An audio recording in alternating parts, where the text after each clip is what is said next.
Good morning, all. Today, we're going to be looking at how you can preserve capital when you invest in commercial real estate debt.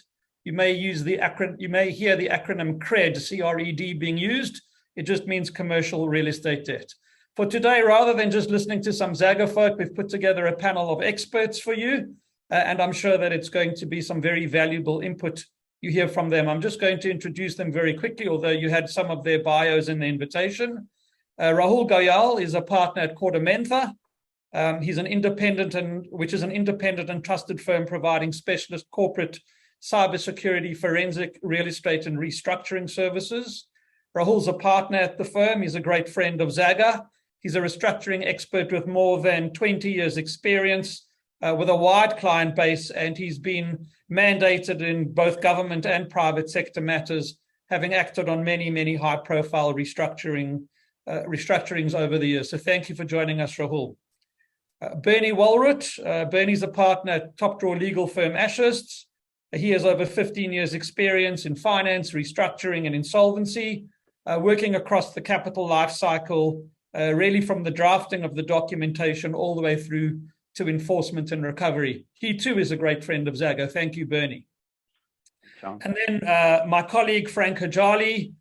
Frank is an industry doyen. He's a recognized credit and property expert, having been in the industry for, I was going to say a quarter of a century, Frank, but 25 years just seems better. Yeah. He's held senior positions in the corporate, institutional, and property divisions of Australia's major banks. And he's a non-executive director of a construction business, so very well across everything that's happening in the sector right now. He's a certified property practitioner. He's a certified practicing valuer. He's a developer in his own right. And as I said, he's a key member of the Zaga team. So thank you as well, Frankie, for joining us. And thanks to our audience out there. As you can see, we've got some of the best brains assembled for you, and I'm confident they're going to impart much wisdom. We're going to have some time at the end of the webinar for you to ask some questions. So just either use the raise the hand icon at the bottom of the screen or the chat icon at the bottom of the screen, type in your questions, and I'll be sure to get them.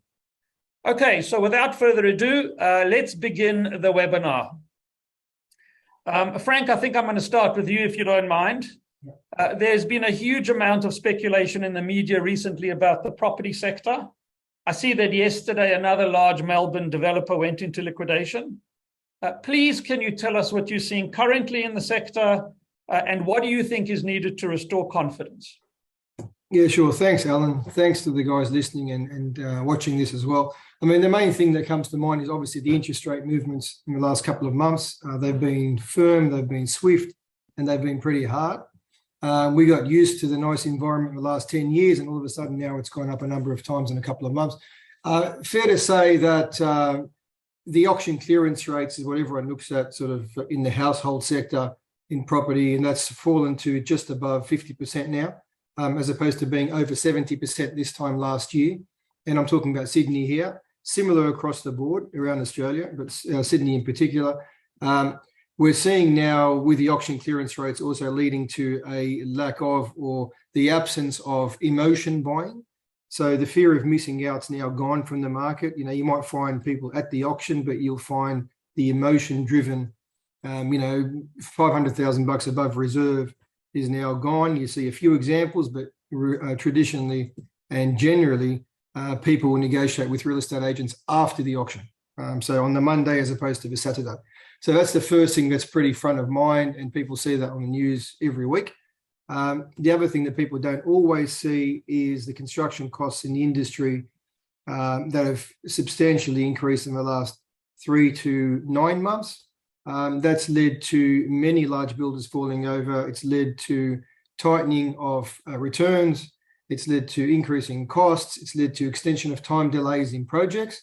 And that's seen many problems in our industry. And not least the builders falling over, as you mentioned in your opening speech. The labour shortages is huge in our industry, and it's causing a few problems. We heard the PM last week say he's trying to get 400,000 people in, not just for the construction industry, obviously, that's immigration in total, but a lot of that will go towards construction and towards property in general. That should bring down some prices. We saw a large price movement in commodities. Iron ore, for example, that's now come off a little bit. So I think, in my opinion, we've hit the peak in construction cost price escalations. We've had supply issues, supply chain issues with Ukraine, with China, with quite a few different countries and industries. Timber was a huge problem for a long time. Steel was a huge problem for a long time. They've now slowly come off in terms of pricing. So there have been many challenges, to say the least, but is there light at the end of a tunnel? Yes, I do believe there is. And I think to restore that confidence, we have to look at those factors that I've just mentioned and see if we can plug those gaps. Number one, we need calm and acceptance by the market that, we've had low interest rates for 10 years. The last couple of years have been extraordinarily low. So we need to have the market, if you like, or perception, or the 6 o'clock news going back to a normal discussion point around, let's say 5% interest rates. So just a normal, calm, accepted environment. Whereas now people are sort of holding back, thinking, okay, how high is this going to go? Is the RBA going to go much, much harder, and for how long? And that's really the biggest problem at the moment.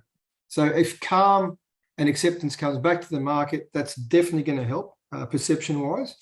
And then we talk about specifics like supply chain. So we need materials to come back in. We need costs to go down in raw materials, which are now starting, but we need those raw material costs to go into throughputs, and then obviously the end product to come down, which will help in construction costs. Immigration to me is a massive thing.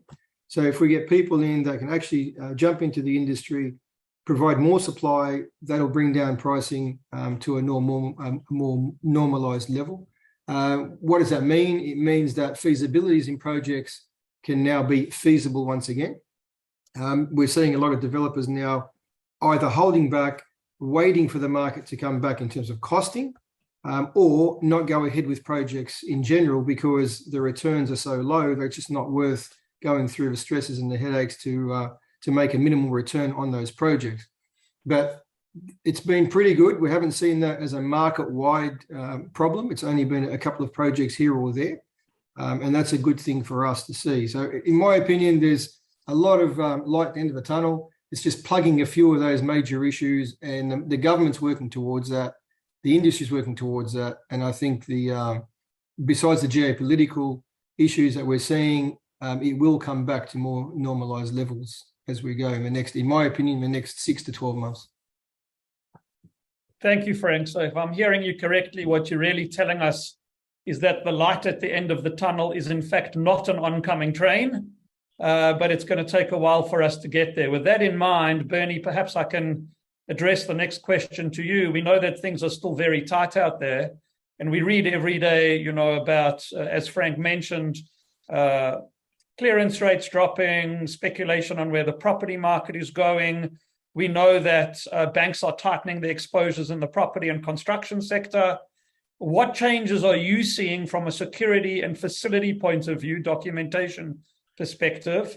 So in other words, what are funders doing as far as the tightening up these deals are concerned, and how can they protect their investments for their clients from the get-go at the documentation stage? So I think that the key thing that's really moved over the last probably 6 months, Alan, is senior lenders wanting to make sure that they have complete control. So where lenders are the first ranking lender, having some control over what happens, to the balance of, say, equity involved in a property. So, for example, if you've got mezzanine funders and things like that coming in, really seeing a tightening around deeds of priority, in particular from a documentation perspective, and making sure that the control rests solely with the senior lender where that can occur. If you're a mezzanine lender and taking a second ranking position previously over the last probably 12 months, I'd say we saw banks, especially major banks, not having a great deal of concern about second ranking mortgages and things like that coming on, notwithstanding that may have caused some negative pledge issues. But these days, what we're seeing is strict requirement for deeds of priority. And then even on top of that, senior lenders saying, look, we actually don't even want to give you a deed of priority. We don't want any mezzanine finance in this. And that to me strikes me as a concern of around decreasing property values and property prices. So from a documentation perspective, that deed of priority has suddenly become, has come right to the fore again.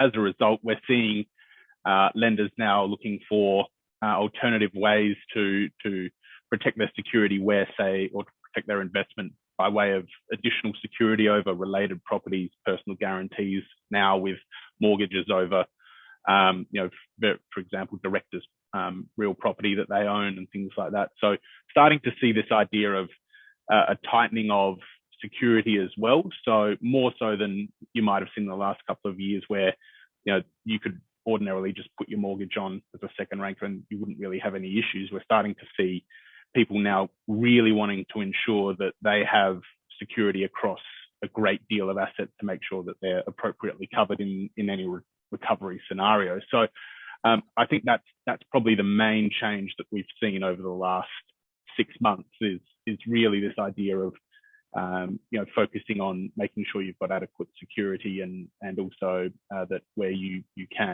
have as a senior lender control over any other lenders in the debt stack. Thanks, Bernie. So I guess what I'm hearing is, from Frank is one's got to be really cautious about looking into the deals one funds. I'm hearing from you that, nothing really has changed around documentation, but people are asking for more security. But at the end of the day, with the best will in the world, things do go wrong. So I'm going to now change over to Rahul. Rahul, I would imagine most of our listeners out there don't really understand much about the enforcement process when it comes to commercial real estate debt enforcements.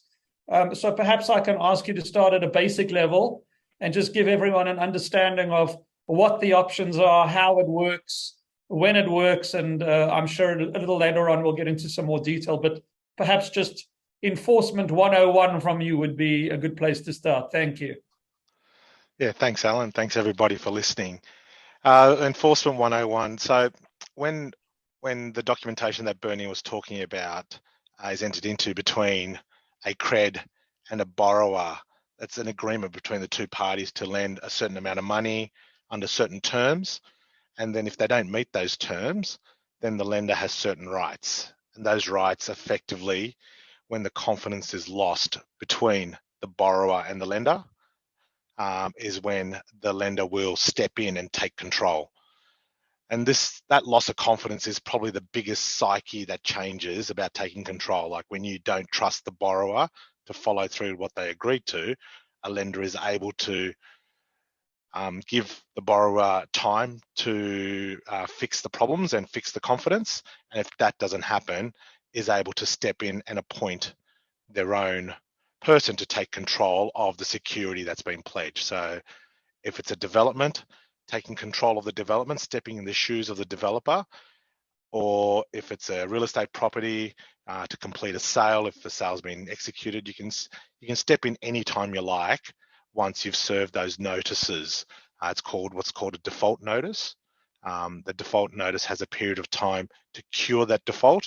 It could be a monetary default, it could be a non-monetary default, and then after that time, the CRED is able to step in and take control. You'll hear the terms receiver and manager. Mortgagee is usually a big one you'll see plastered on sale boards when you're selling properties. That effectively says to the market, the borrower has lost control of its assets and the lender who has provided the funds has taken control to recover their money. That cost is always passed on to the borrower. It's quite interesting. So it's always in the borrower's interest to cure the problem ASAP or work with the mortgagee and the lender to find the best way because it's eating into their equity or whatever else. So there's no court intervention. So you don't need to go to the court to receive to seek their approval. It's purely when there's a breach of the contract that's been entered into, a lender has the right to step in. It can be done as quickly as 24 hours notice, or it can be done over a longer period. But it's all about, once the confidence has been lost, stepping in and taking control. That's a great summary. Thank you very much. And I'm sure there'll be some questions later from the listeners, and I have one or two myself, which I'll come back to. But I think we've created just a bit of basic background now about the market and where we are. So I just want to kind of delve a little bit deeper. And Frank, I just want to ask you this. I mean, are there any good builders out there? All we really hear about every day are builders going bust, and I think the perception in the market, and certainly a lot of the questions we get from our investors is, I'm so worried about the builders keep going bust. So you're on the board of a building firm. Are there any good ones out there? And kind of when does the bad news about builders end? Yeah, it's a fair comments and fair questions. I mean, yes, there are good builders out there, and yes, there are not so good builders out there. Dealing with experienced builders is a start, and in saying that, we've seen experienced builders fall over, right? So I guess from my perspective, those two issues that I mentioned earlier with the cost escalations and the tight supply, or the supply chain issues, cost escalations, and the tight labor market, they really have led to this problem. And if you look at the COVID disruptions that we had with people not being able to leave their LGA to work in other LGAs, the forced shutdowns, all those things didn't stop costs from incurring. So builders in particular, I want to talk about large builders because they're easier to sort of to give examples about. A large builder who has huge overheads, let's assume a large builder is taking on, say, 200 apartments, $400,000 to build an apartment, that's $80 million contract. $80 million contract over 2 years equals roughly $3.5 million a month in progress payments, or a progress drawdown, or a progress cost. If they don't get paid that cost for a month, 1 month only, that's over $3 million in payment they haven't received. So $3 million hit to a company, any size company, is a big hit. So if you times that by 3 or 4 or 5 or 6 month delays because supply chains or because the term has been extended on the project, then it's really impossible to claw that back from your margin. So you see the large builders falling over, sometimes for that reason, sometimes because there's an overseas issue or a parent issue. But generally speaking, they've got a preliminaries budget which takes into account a lot of the soft costs, a lot of the fixed costs on projects, like, for example, site supervision or labor, hoarding, scaffolding, et cetera, insurances, and they're usually fixed for a term, or they're usually capped. So if a term gets extended, well, it's coming out of their pockets. And it starts with their margin gets eroded, then it comes out of their cash flows or working capital. If that gets eroded, they're insolvent and off they go. And that's actually what happens with big builders. At Zaga, and I'm not here to plug Zaga or not, I'm just trying to give you a bit of a sense of examples between a large builder and a smaller builder. At Zaga, we tend to target the smaller builders. So the tier 3s and tier 4s, the owner builders, and experienced developers, purely because the deal sizes are smaller, they're more manageable. They're building anything between 2 and 40 dwellings, as opposed to 100 to 300 dwellings. It takes away a lot of the issues, even with union labor. There's also tightening with certain policies around unions and different high-rise codes when you're dealing with high-rise buildings. So we try and deal with the smaller to medium-sized developers and builders, and they tend to have relationships with their trades that are long-term. So they can sort of give and take, if that makes sense, or they can carry the builder or trades for a certain time. And that has a more manageable effect for a CRED, or for a developer, or for a builder for that matter. All parties tend to be more managed, if you like, in a transaction. Okay, that's a good explanation. Thank you. But I guess, Rahul, you would have seen, I suppose, hundreds, maybe thousands of enforcement scenarios. Not everyone is because the builder's gone bad. But, sometimes bad things do happen to good people. So, are there any common themes that you see coming out of the CRED space in these things? Do you have a gut feel when a matter comes to you as to whether it's going to end well or end badly? And what are the kind of factors that lead you to think it's going to be okay versus not being so okay? Yeah, good question. I'll try and answer it as succinctly as I can. But one of the things between a good builder and a bad builder is a lot of the bad builders have never actually executed or delivered a project on time or well, which is, you can usually see that. Good builders always have the ability to talk to the developer if something has come out of the blue or whatever, to buy time or to find a way to keep the builders on site. When you go on site, if all the subbies have walked off, is usually a telltale sign something else has happened well before the lender has stepped in to take control. So you sort of see, first step is you start shortchanging your subcontractors, they start walking off, that causes delays, then the whole site's walked off, then you have the building commissioner sniffing around or the union sniffing around, and then the lender steps in. You know something's been wrong for quite a while, and it's always a time delay when that happens, especially with the larger builders. If the builders are still on site working, it's a really good sign that there will be a quick resolution to this. It means the builder, the developer, and the lender have been in communication with each other. It's all coming down to communication rather than hiding under a rock. So if the builders are still on site, it's a fantastic sign that things will be okay, because everyone's still working, everyone's still communicating, and everyone's working together. Just because you've gone over budget or whatever, you still need to finish the project. If you have a half complete project, it's not worth what it is complete, because no one will settle on the sales at the end of the day, and you won't get occupational certificates or whatever. So, or even PC. So it's really the status when I walk in is quite important, and how long it's been since you've had trades on site.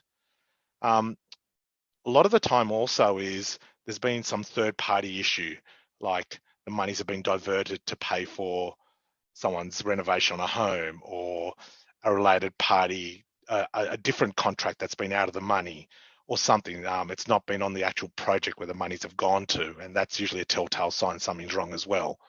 Like Frank was saying with the preliminaries, is once you've chewed through those, and you're moving on to another project, you're trying to rely on the prelims of the next project to fund the overruns of a previous project. So when you have developers that have multiple sites, and something goes wrong, it's usually because one of the contracts are out of the money, and hence they're trying to rob Peter to pay Paul. So that's another telltale sign that there is sort of a problem somewhere else, not in the core project that's been lent by the CRED.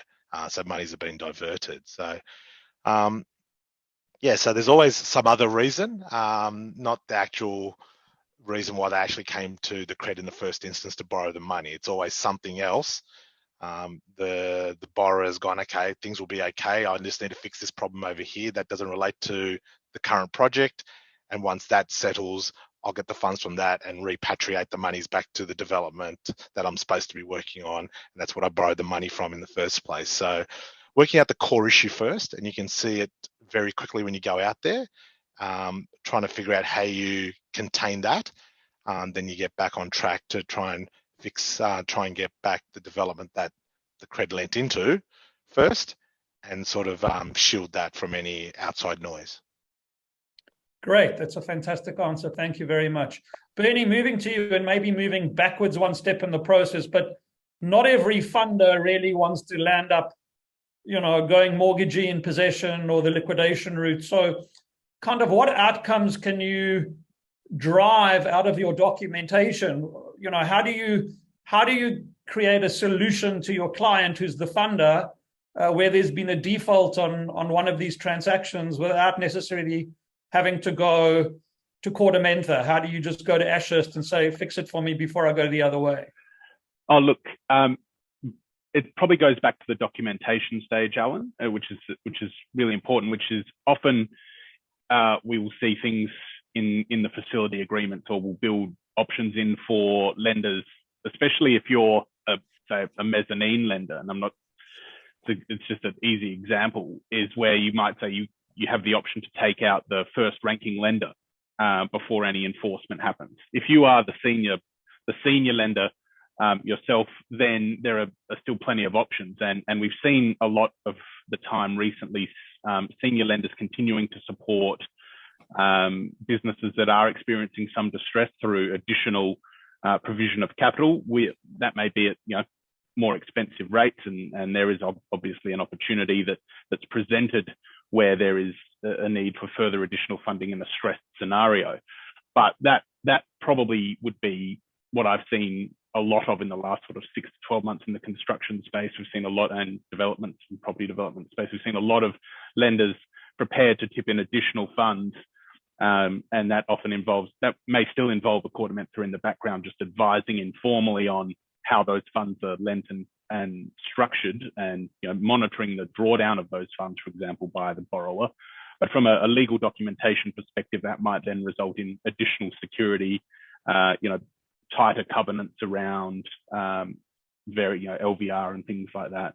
You might also see some additional reporting requirements and things like that. And even without enforcement, you might see things like standstill deeds and things of that nature, where the lender is prepared to provide additional funds subject to a number of very specific conditions, and also relieving the borrower from any default that they may already be in. Where we start then getting into probably some slightly more complex areas is things like, for example, if we want to start looking at debt for equity swaps and things like that, which have sometimes, but are still not coming in as much as I would have thought that they would have by now. But that requires, again, a more nimble lender who's prepared to take equity in a project to see it through to completion. There may be significant upside in that in the long term, but you've got to have the wherewithal to sort of ride that out as well. So that's where I'm seeing that. But part of the problem that I also see, and this is not necessarily a legal issue, but it's where you see lenders that are lending to borrowers that, in the construction space that are struggling, and then the media picking up issues around that entity being stressed and that lumping on additional pressure, which then forces the lender to perhaps need to advance additional funds because people are getting scared through the media and things like that of, perhaps this construction firm might collapse, and then so they start pulling projects and things like that where they can. That creates additional financial pressure. So it's often the case that where we are approached by lenders to help, advance funds or further funds in a distressed situation, it won't be the first time that they make the advance. There will be more than often one advance as well. And so that needs to, again, balance the risk versus reward. And it goes back to the point that I was making at the first question, which is, how much security is available to shore this up? So I think hearing from you and hearing from Rahul, I think the big issue there was try to keep the lines of communication open. As long as the parties are talking to one another, there's hope. And, at the end of the day, maybe a little bit of margin is going to be lost. But if the deal has been set up properly, and if the right parties are involved and the right due diligence has been done, you should be able to drive a decent outcome. So with that in mind, Bernie, if I am your client, I'm a CRED funder, and I came and said to you, Bernie, I'm worried about what's going on in the market. I read in the media every day about all of these things that are happening. I'm not sure what to believe or what not to believe, and what would you advise me if I had to do one thing differently? What would you tell me to do differently?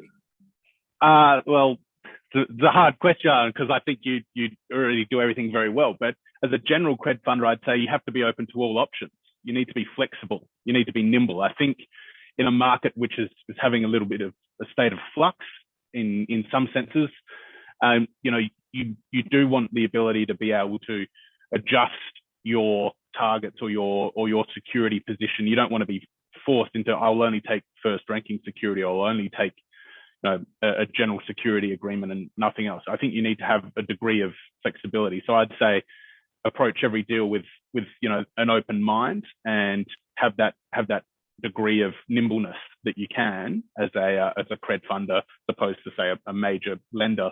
And I think that's probably the one thing I'd always say, that there are firms that could do that a lot better. There are, we've been involved in transactions for funds where they have very, very fixed and firm views on security and ratios and things of that nature, and that they just can't move around them. And there will be a good deal in front of them that anyone of a number of funds could do, but because they take such a rigid approach, it's in fact detrimental not only to that fund because they don't get the deal done, but also detrimental to borrowers because it takes time to then go and speak to other lenders at the same time. So it's important from both a borrower and lender perspective to have the people you're starting to tie up with as a lender have that degree of flexibility.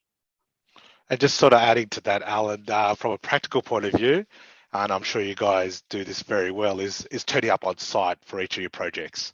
Actually just walking the floor, putting a hard hat on. I think I've seen Frank post on LinkedIn with his high-vis jacket on site. But actually doing that, if there is a disgruntled subcontractor on site, he'll come and talk to you because it's someone new there to vent to. So you will find out the problems much quicker than the borrower telling you what the issues are. It's surprising what FaceTime does out on a site, sort of just kicking around the dirt and saying, hey, what's going on? How's it going? Are we finishing on time? Are there any issues? You'd be surprised that people just want to talk about the issues that are going on and how quickly the borrower will start communicating if they haven't been communicating. It's very important.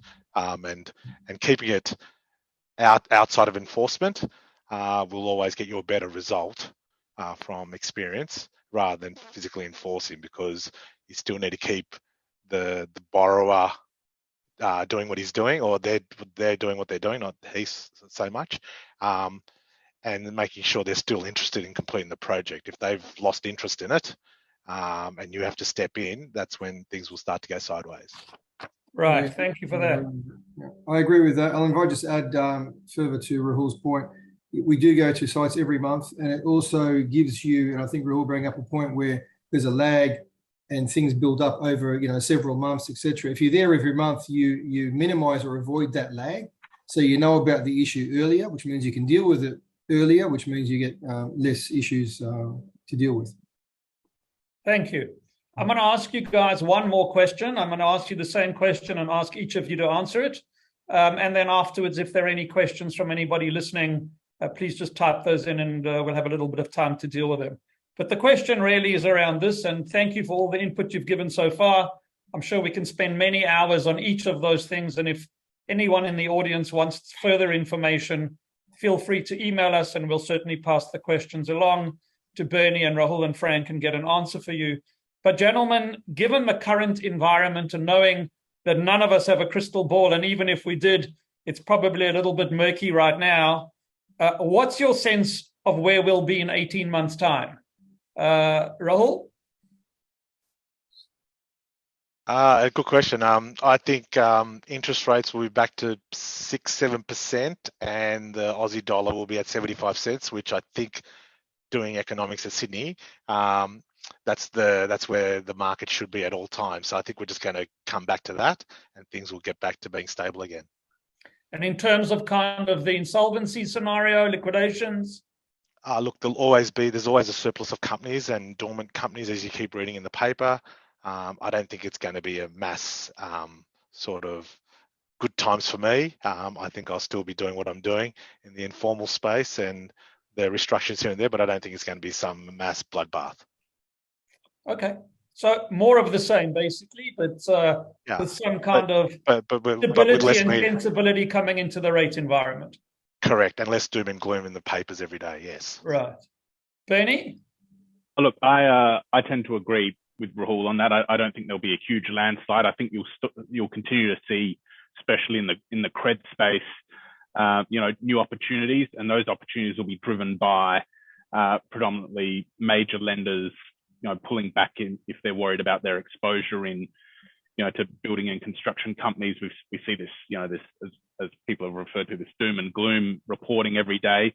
I think that will cause some concern in those major lenders. So I actually think there will be more opportunity for CRED funds over the next 18 months to invest and to find opportunities which are getting passed on for no reason other than, fear of doom and gloom and things that may not eventuate. As Rahul says, I tend to agree that there won't be this massive landslide, but I do think, there will continue to also be some more informal restructuring work out in the background. So more CRED funders, say, also using those opportunities to, for lack of a better expression, juice their returns.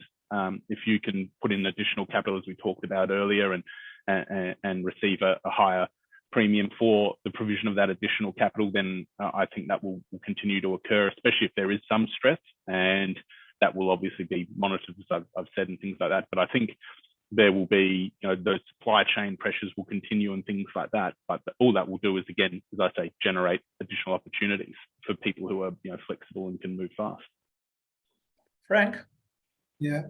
Yeah, along the same vein, I'm hoping that those supply chain issues that Bernie brought up are solved by then, but the Ukraine Russian issue is definitely an issue, and those geopolitical things, they do have a role to play.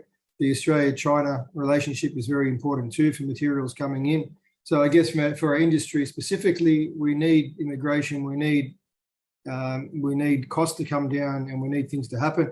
I do believe liquidity will stay in the market. There's a lot of liquidity in the market now, and I think that will continue. Inflation will be curbed down by those factors that we said before. So I think there's actually a nice, a better looking outcome, in 12 months' time, 18 months' time than there is in the next sort of 3 to 6 months. And I think that will come from the whole media thing about perception and about normalized interest rates. Maybe they're not 6 or 7 like Rahul says, maybe they're 5, but there will be a normalized, at least if you like, a foreseen or a known or an accepted level. That's really what we're getting at. We just want that volatility to go away. That's really what it is.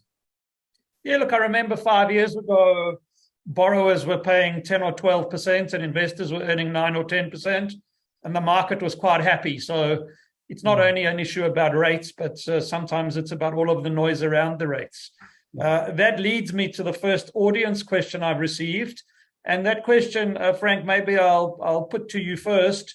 It's just really about how do we price for risk? In other words, if I'm an investor, investors tend to be, I tend to be motivated by the return I see in the LVR I see. What should I be thinking about when an investor memorandum is put in front of me in terms of how do I price the risk? How do I think about the risk of do I go for a higher return or a lower return, a higher LVR, lower LVR? What should I be thinking in these times? Yeah, fair question. I mean, if you look at LVRs, most are very similar. So let's just assume it's 65, 70% for argument's sake. So you've got a buffer of 30% to play with regardless. As an investor, I'd be first looking at the alternate. So if I had cash in the bank earning, well, it used to be 1 or 2%, now it's say 3.5%. Let's call it 3.5% at best. Then if I'm earning 7% in a CRED, a first mortgage-backed security against property with an LVR of 65 or 70, in my opinion, that's a safe bet. The other alternate is, so that's cash, you go into shares or equities. We see in times of volatilities, people tend to go into safer places, government bonds, gold, etc., and avoid the volatility of shares, right? So in property, you're always, in a first mortgage-backed security property deal or a loan, you've got a buffer, a natural buffer of LVR. So you mentioned LVR first, and I'll stick to that. There's already a 30-35% buffer in value, and that gives you that strength of, if you like, safety. As an investor, I'd be looking at my cash return versus my putting it somewhere else, i.e. first mortgage-backed security. I'd do that over shares myself personally. And I think, well, if I'm getting 3 or 4% above my cash rate, I should be pretty happy. Fair enough. Rahul, here's one for you. In a commercial real estate debt enforcement scenario, kind of how do you decide between mortgagee in possession and liquidation, and kind of what are the factors that make you go one way or the other? Yeah, cool. In an enforcement, a secured lender doesn't have a right to appoint a liquidator, so it's usually between a receiver and manager or a mortgagee in possession. A mortgagee in possession is an agent for the lender, where a receiver and manager has been appointed to the entity as an independent person reporting back to the secured lender. So generally we try and put a buffer between the lender and the company, and that's one of the things why you've enforced, is because that relationship is broken down. So generally we do recommend receiver and manager.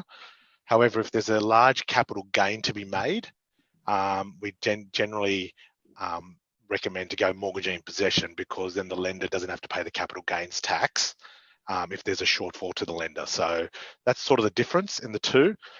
In the old times, when I first started out, a receiver and manager would run a business and a mortgagee would sell a property, but that's sort of changed now over time, because CREDs generally take security over companies as well. And so there are nuances between the two, but overall it's the same result.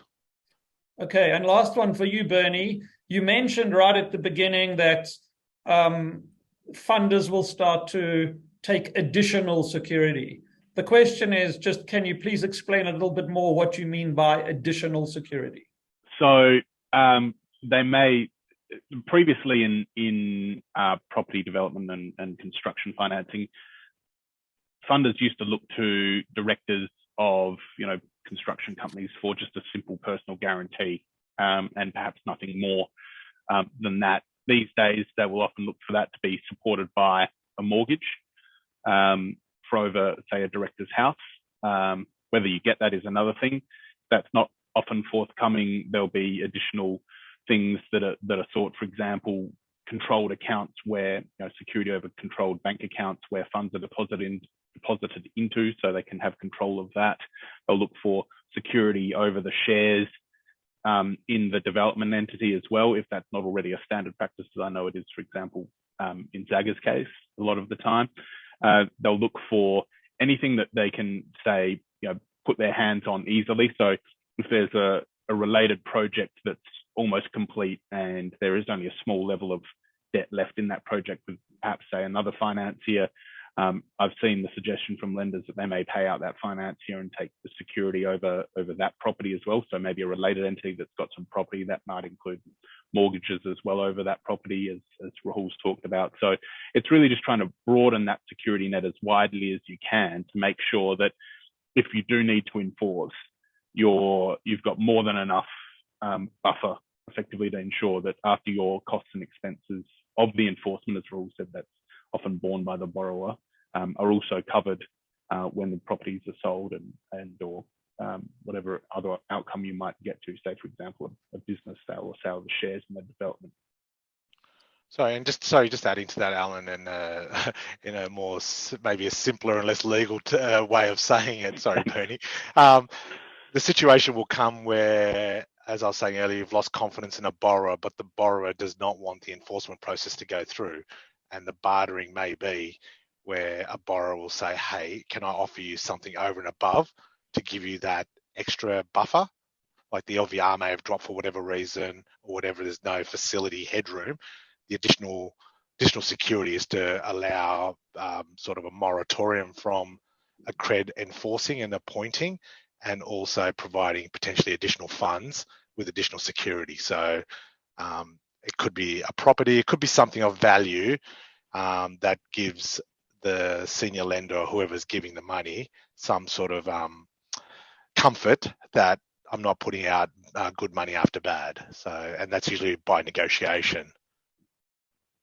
Great, thank you. We only have a few minutes left, so perhaps I'll just use this time to kind of perhaps summarize what I believe the main takeouts are.